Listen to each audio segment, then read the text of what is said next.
بسم الله الرحمن الرحیم. السلام علیکم ورحمت الله وبرکاتو. زه راجا محمد زیب سجاول او تاسو ګورئ ملکن ټي وي. په ملکن ټي وي باندې یو خسته پروګرام پلوشي تاسو په درانه خدمت کې مونږ حاضر یو. د مخکینی پشان ما سره په دې پروګرام کې مولانا ایاز انصاری صاحب موجود دی چې هغه به تاسو د سوالاتو جوابونه درکړي کوم چې تاسو مونږ ته په واتس اپ باندې را لېږلي دي.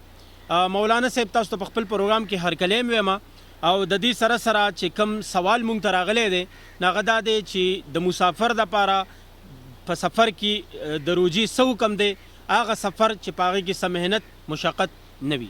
وعلیکم السلام ورحمت الله وبرکاتو.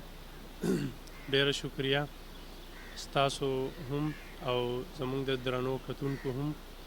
الله رب العزت دې مونږ له په دې خبرو باندې د عمل کولو توفیق راکړي. سوال دا دی چې هغه سفر چې پای کې مشقت هم نه وي، پای کې د روجي نیولو څه حکم دی. زمونږ دین اسلام چې دی نو دا الله رب العزت ډېر اسانه او ډېر ښکلی دین ګرځولی دی او په کوم ځای کې چې د مشقت او د تکلیف خبره وي نو الله رب العزت په هغې کې موږ ته رخصت راکلی دی او اسانتیا یې راکلی ده. قرآن کریم کې الله رب العزت فرمایي وما جعل علیکم فی الدین من حرج. الله رب العزت تاسو باندې په دې دین کې تنګستیا نه دی ایښودی. نو د سفر باره کې ډېر شی احادیث راغلي دي چې په سفر کې به روجه نیسي او که نه نیسي. د هغې خلاصه زه تاسو ته بیانوم.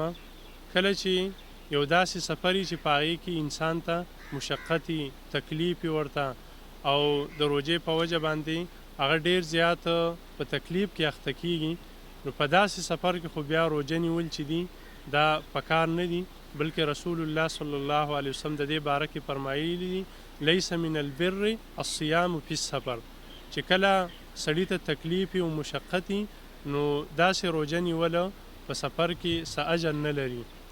او یو حدیث کې راځي رسول الله صلی الله علیه وسلم په سفر باندې روانو، کله چې د مکې فتح کولو دپاره تللو، په لاره کې مازدیګر ته نږدې ټیم رسول الله صلی الله علیه وسلم ته وویلی شوله چې څه خلک د روجې د وجې نه ډېر زیات په تکلیف کې دي او په مشقت کې دي، ستاسو انتظار کوي. نبي علیه صلات وسلام هغه پی راوغوښتله یا د روجه ماتې دپاره بل څه راوغوښتله او خپل د ټولو خلکو صحابه کرامو په مخ کې خپله روجه چې ده هغه یې ماته کړه او بیا ورته وویلی شول چې څه خلک دي هغې اوس هم روجه نیول ده. الله نبي وفرمیل اولئک العصات، اولئک العصات، دا خلک چې دي نو دا نافرماني کوونکي دي. نو چې کله مشقت وي بیا خو روجه نیول نه دي پکار، خو چې مشقت نه وي نو بیا روجه نیول چې دي نو دا افضل دي، ځکه یو خو په دې سره د انسان ذمه چې ده نو هغه فارغه شوله، او دویم هسې مشقت نشته دی نو په داسې حالت کې بیا روجه نیول چې دي دا افضل دي او غوره دي. خو که په دې حالت کې هم سړی روجه ونه نیسي او پرېږدي نو په دې سړي باندې څه ګناه نشته دی، ځکه قرآن کریم کې الله رب العزت کله چې د روجې د فرضیت حکم کړی دی بیا الله رب العزت ویلي دي فمن کان منکم مریضا او علی سفر فعدة من ایام اخر. کم سړی چې په تاسو کې بیمار دی یا په سفر باندې دی نو هغې ته دا اجازت دی چې په دغې ورځو کې د روجې پرېږدي او وروسته د بیا د دغې روجو شمیر چې دی نو هغه پوره کړي. نو دا د سفر متعلق د احادیثو خلاصه ده. مولانا صاحب دویم نمبر سوال ته ځو او دا سوال چې دی نو دا ډېر ښه سوال دی. یو داسې کس چې هغه د روجې په دې میاشت کې بیمار شو او د روجې یوه هم ونه نیوله، روجې ټولې وخوړې، د ده دپاره څه حکم دی؟ قرآن کریم کې سورة البقره کې الله رب العزت د روجې بنیادی احکامات ذکر کړي دي. الله رب العزت کله چې دا فرمایلی دي چې تاسو باندې روجه فرض کړی شوې ده څنګه چې ستاسو نه مخکیني خلکو باندې فرض کړی شوې وه، دې دپاره چې تاسو کې تقوا پیدا شي. مخکې الله رب العزت فرمایي فمن کان منکم مریضا او علی سفر فعدة من ایام اخر. که د روجې په میاشت کې په تاسو کې یو کس بیمار و یا په سفر باندې و نو دا دواړه قسمه خلک چې دی دا به د وروستنو ورځو نه شمیر پوره کوي.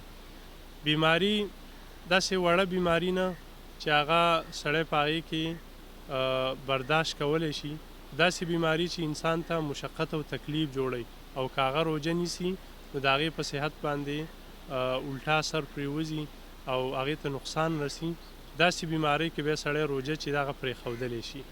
او بیا د هغې مسله اسانه ده، کله چې هغه هر څومره روژې چې که یوه یې که دوه یې که لس یې که ټوله میاشت دا سړی بیمار دی، خو کله چې د رمضان المبارک میاشت تېره شوله نو بیا به فعدة من ایام اخر، بیا به د وروستنو ورځو نه دغه شمېر پوره کوي. که 15 روژې یې خوړلې وي 15 روژې به نیسي، که 10 وي نو 10 به نیسي، خو کوشش به کوي په دې کې د جلتیو چې دا روژې څومره زر تر زره دا ونیسي نو دا به زیاته ښی، ځکه د مرګ او د ژوند پته نه لګي، داسې نه چې دا روژې پې پاتې شي.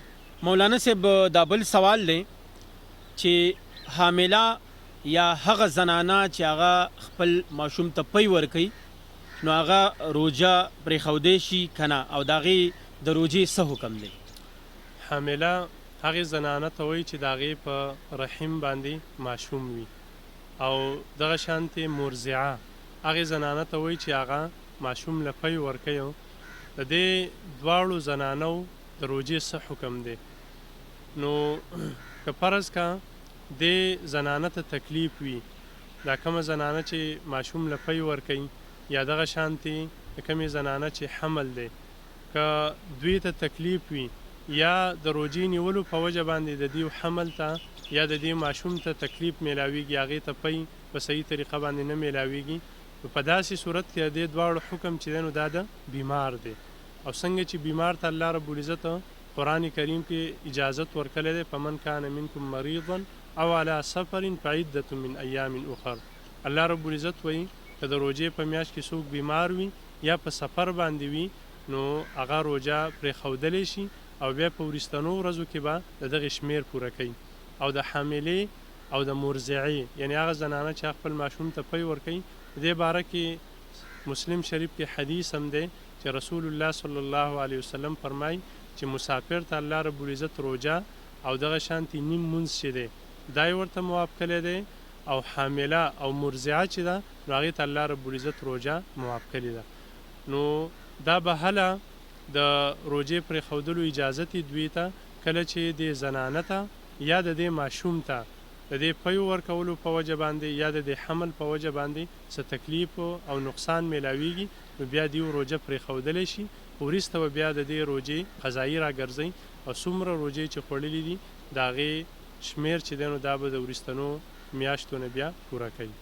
مولانا صاحب دا آخري سوال راغلی دی چې دایمي مریض د روژې حکم څه دی؟ دې سوال باندې لږ ځان پویه کول پکار دي. دایمي مریض هغه بیمار ته ویلی شي د کوم بیمار چې د ټیک کېدلو او د روغېدلو څه امید نه وي. لکه تاسو به لیدلي اکثر د خلکو شوګري او هغه په داسې سټیج کې چې هغه ورځ په ورځ باندې ښه کمزوری کېږي، یا یو سړی د ډېر زیات بوډا دی د 100 سالو نه بره دی، ورځ په ورځ په هغې پسې کمزوري راځي، واپس هغې ټیک کېدلو څه امید نشته دی، دې ته موږ دایمي مریض وایو. داسې کس چې دی د هغې د روژو څه حکم دی؟ ځکه یو عام بیمار چې نو هغه خو الله رب العزت دا ویلی دی چې وروستنو ورځو نه دی دا شمېر پوره کړي او کمې روژې چې خوړلي دي د هغې قضایي به راوګرځئ. خو کوم چې دایمي مریض دی نو د هغې خو داسې د ټیک کېدلو څه امید نشته دی، نو د هغې څه حکم دی؟ د هغې حکم دا دی قرآن کریم کې الله رب العزت فرمایي وعلى الذین یطیقونه فدیة طعام مسکین.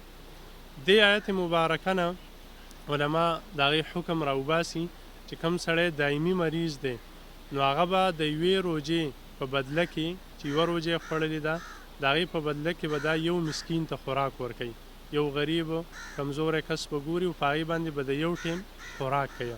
څومره روژې چې خوړلي دي که 10 دي که 30 دي بس دې حساب باندې به دغونه مساکینو ته خوراک ورکوي. که پیسې ورکوي نو نصف الصاع، نیم ساع چې دی تقریبا 1.5 کیلو غنمو یا دغه شانتې اوړه دا راځي. او زما خپل سوچ دا دی چې الله رب العزت ویلی دی چې یو کس ته خوراک ورکول دي. تاسو وګورئ چې سړی یو کس بوزي بازار ته او په هغې باندې هم ساده خوراک هم کوي نو کم از کم 100 روپۍ لګي، نو د یوې روژې فدیه چې ده هغه چې 100 روپۍ ادا کړي انشاءالله تعالی دا به کافي. په دې طریقه باندې به د هغې طرف نه فدیه ادا کېږي او په هغې باندې روژې نیوله نشته دی. د ملکن ټي وي ګرانو کتونکو پروګرام پلوشي تاسو وکتو د مولانا ایاز انصاری صاحب سره. دغه شان موږ ته خپل ښایسته سوالونه رالیږئ او د هغې جوابات به د اسلام په رڼا کې مولانا ایاز انصاری صاحب درکوي. په بل پروګرام کې به د یو نوي ټاپک سره ستاسو په درانه خدمت کې بیا حاضرېږم. تر هغې پورې موږ په خپلو دعاګانو کې یاد ساتئ. اجازت راکئ. د الله په امان.